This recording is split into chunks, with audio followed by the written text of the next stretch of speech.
Ghana this man Ghana tea from so far Japan aka Fufu Ken. And na dey yasan babiem. Ba be didi nkomo because enuanom bloggers bi o ho a omudi anyamlasem. Omo pentokwa ama ye man Ghana. My man amuti Ghana no. And na dey me se me cancel because nipa akana no atum ache. Yentwa ya homla ebeti nsem ne. Okasi pere kamera for why ko bibire kan ba fo okadi ni wodi putupuriye buraburu ma mansan wo fotom tibidi I like it yanom koso pause ni koso konkoso no no apere kokwa wonya atofo enuti na adwempa hene aka Fufu Kentenasia ogbo adom pempunu mu fra twetwewuro mo bia tere nsu egunu Enuanom meka se etwa ye ho aba enede e be chire nsem bebre mu ha menua wote Ghana wo hwe me wo kura mpo na wo yede mpese wo share sa video wi na ekọ akire na onua bi so nso te Ghana a wote wo nchen no onya bi de etie sabi ene obi wo ekoso social media adwempa hen a mamu ameka emfa yiye de entu yi sabi yede so na ebe se be ka no krenti no yesi yenye but yetiesi no kura kamu so de yebe de ebe ka hwe menua wote Ghana ema blogger bi anya de ndcview blogger a obedeceive no sabio na wangasa na adwene de wotirimu no enye o deceive o kwan be so say bloggers be brisolia na Ghana for we need to fight for Ghana and I say you build new Ghana and I say you page Ghana gina ho menua sa blogger na wo ka kire o say ese page Ghana gina won and I say o Ghana ni na wo te Ghana mu no kwa abonten na ko fight for freedom kwa abonten na ko kontokwa ye ko na say ye to aba wi bloggers be brasole gina na NDC for na MPP for meme the political parties ne de do be bia no sabi mepe de nipa no be ye be boa Ghana na ye ne adwene ho but ye fa kwa adwendwenem ni enti na obi ye de e wo ha se sabi nipa na ono ka kire wo se sole na kokontokwa no sa nipa no te ote aburuchire adentina sa nipa na wo so owa no oye blogger wo nyansa de nitirim no sa nipa na ensole ntwa ticket ema Ghana emegina kotoka enga se NDC fo yi momlo maba MPP fo yi momlo maba ye nyina yen ka mom ye meko enye Ghana man de nipa na nim se osole a na osofun esine so wa bone yere ne ma ho ban ewa aburuchire ha sei no te ha na ono no sabita frache o kriti entokwa edama Ghana fo no o kekansem bia sabio ede enyamlasem ebeba ye man Ghana mu nipa no sole a wo so ye man bapa ka wo ye man bapa na wo so san ye blogger wo kasa ekọ akiri nipa ye de etie wo no enyansasem na nkasabio adofo epe firi ho no MPP NDC political parties e wo Ghana no wo nyina wo nipa baako ti wo sole a na betan social media na ye blogger na so fun si wo so a ye kan nyansasem ni enyai se ye kan asem ekotwentokwa edi aba ye nuanu mo Ghana fo so no because oto no oye wo abusuani e wo ye man Ghana mu nti Ghana fo na mo sole a mo kuma ye MPP NDC no sabio enkurasem na mo ye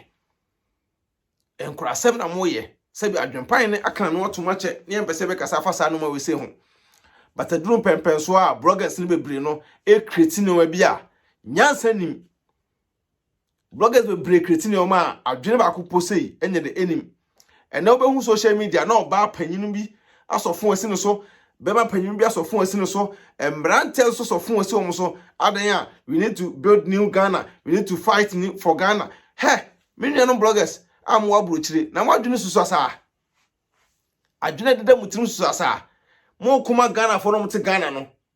adwempan ko kan mo so onye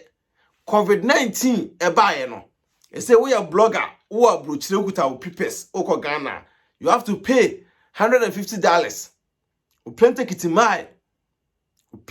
my brochire for munya study munti asemu yi o plane ticket emaye o betwa e can say plane ticket na wie no over €1,000 $750 $800 agencies no so na betwa ukodru Ghana so akwa ukotua sa $150 no kroma no watua be €80 na Ghana for no mte Ghana no menua blogger na de obi asoro so ye blogger wo so fon asi wo so wo kasa no Ghana for no mote Ghana no o ma ko ama wana wo se Ghana ni bi o te Ghana aso fon asi no so se ena e ka ne sei abrochirefo obre ena menua no mo abrochire bre entina na kufu adoe Mr. Mahama yesrew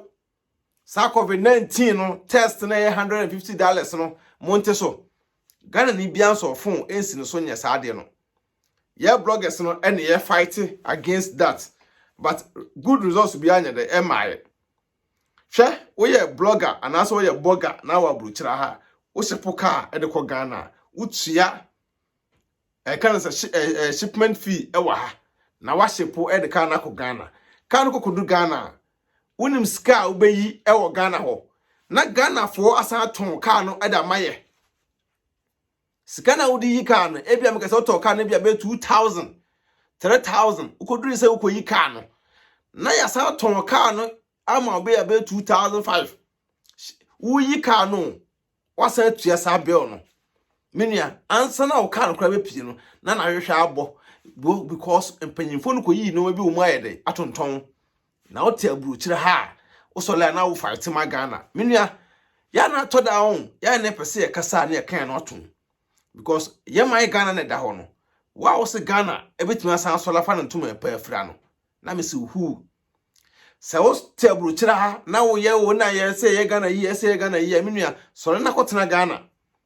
na sa ye die na wo pese Ghana e fa no ntuma pa afira no kona kotena wo na sa ye die no bompae na kokun se oba ya asantoa na Ghana fomfom ntuma pa afira me adwen pan ne me metia no me fight ma ye nua no Ghana fo a omo atukwan be duru krum asei me fight ma ye nua no mo a ompeso me de ompeso mtukwan enyo mo nyom adwe so ompeso mtukwan obi a wonya na adwene se on de ono ebewu enwu ebeda e na me nua no ye nua no mo te Ghana no omo to mo ye pa uta abrochira ha stress ayo muma okọ adwuma efie na wo ba duru weekends a wano ayese po e na wote ho hwi ni ho a wo ye de wo ye we nyina chi no wo ba be Kenya sasem a now you are going to fight for the people in Ghana say o me na me Ghana ni ntesa me kasa man Ghana kroma na wote no wo nwene wo nkrata asem ho kroma na wote no wo nwene how a wo be be de wo nkrata how a obetima de enya good life e okrum ha obetima build o can say o bank statement okrum ha na obetima to dan e okrum ha otia e na wo kuma Ghana wa bra Ghana fo so na mekuma ya abrochirefo Ghana fo webre wo Ghana nim say abrochirefo de ye sole a ye seska wo fom ye seska na titi e wonua so otia na wo ka kire obi say nipa no we NDC ni we MPP ni to onso le no nkokonto kwa sabi we jimifo nyansa frɛ nyansa bi na otirim wode oyere no ma asi ha adentra wo kasa asem no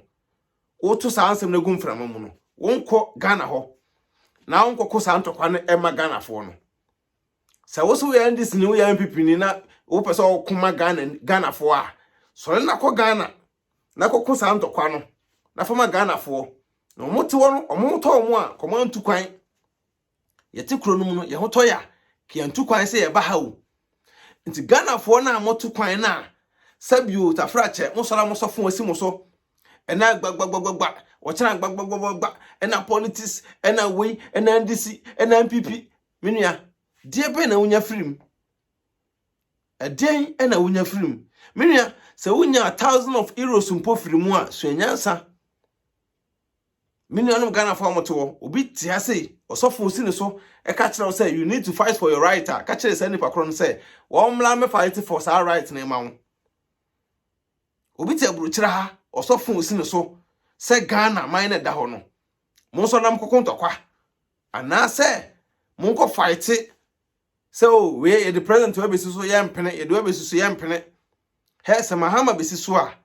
a Ghana president no Akufo-Addo besi so a Ghana president obewa besi so bia ebebo ndi president bia no osane for Ghana minano saa ne o na akoso ama we hu we a we si we esremni na we asanteni na we abununi na we ni nyina mfa so bia ni so ni nyina akoma saa social media handlers no bloggers no ene criticize confusion no obu otu kwan bedo aburuchira na afoforo no minuanom ya me ni na ho bloggers amosole amo influence amanfo na we nkokontokwa ena nko ese no woto na wosofo wase wo na to we nkokontokwa no woto wo ye den woto wo ye den ti Ghana fo no adwempa ne say momma dwunu mu no enko akiri obi ka chose ko na kokontokwa not Ghana hobia ka kire se ono ameko no ntokwa because at the end no sa nipa na wo ka chose kokontokwa no wagine sika bi o ena obetutumfu turagu wanim oma kokko sika koko sika woni so wawiemu kokontokwa na wu na je wabusuafo ho ekọ na wo yere na wo ma emere no na the end no no nya sika bebregu no botum na wona na yere na ma omoto no omo ye de omo je omani minuanom afei na adwempa hene a start so betiesi sa ansem fon no so sa nya mlasem no ye ntena ase because ese panyimu wo tena ase ema ewe na nka ebu na nka wefo a wo ka ho bi Ghana for mo woni nya de ena ho blogger bi be so fon esi no so e social media na we catch us kokontokwa ko yese na we party no ya mi adwene mu ndonko akiri sa nipa no wote aburuchira ka kire ne se upepe bosia etwa ticket amana ba Ghana omra Ghana ememe blage omra Ghana me na no dendendene emeko santokwa no efama mo na mo de mo bre aha adwepa yin TV menua oba share video no na enko akiri ne nuanom Ghana fo a mo Ghana ano mo aburuchire o mo so mo from bloggers no mfasa nya asase wonto mutirim na sabi tafrache ye ntena ho ema ye nuanom bi mu enkokontokwa basa no otia one na yere ne ma omo enjoy omo soram ko ad leader ne na asefo ko didi dwa no betena fi no be didi peche menuanom Ghana fo ye mo adwunu mu no ye nya da enya saa wotimi wakame no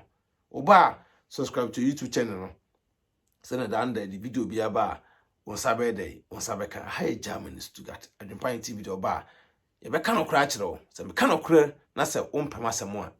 e wanga sa wasem ma kam no kra to ye ya de pa se da ache ye ni ho a ye maba edimpa na ye jato wo no enkra no so be fa so mo swemi bi ye metena social media e me kontokwa be kontokwa da ache me jadimfon na ato me maba saade no e be torment o mo million bloggers mo yesa no mun nyina mun su enyansa na adwempan ne bo fumpa adwempa hene otwa supre kwabrefo waye kwa bibrim han bafo otwa burumu wode putupuriye buraburu ma mansan wo fufuo tom tibidie I like it adwempa hene